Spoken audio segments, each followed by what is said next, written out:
السلام عليكم ورحمة الله وبركاته. ازيكم حبايبي؟ عاملين ايه؟ يا رب تكونوا بألف خير يا رب. بصوا بقى، الواحد قاعد كده زهقان ومش اي حاجة يعملها. قمت فتحت الفريزر لقيت فيه طبق كبد وقوانص، فقلت قومي يا بنتي يا سلمى اعمليه، بجد هيبقى تحفة، لان سلمى اصلا ما بتعملش غير الحاجة الحلوة. فده كده كده يعني.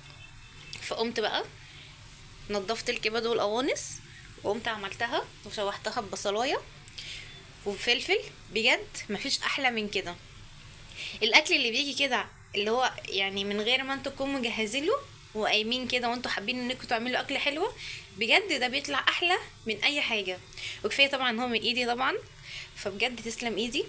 وبجد قوموا كده، واي حاجه في الشتاء بجد بتبقى حلوه جدا. اكله خفيفه واكله ما بتاخدش وقت، ما اخدتش مني وقت نهائي، وبجد يعني حلوه قوي قوي قوي قوي.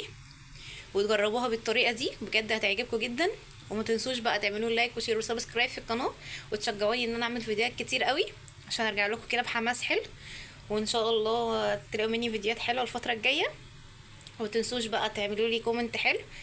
وبس كده.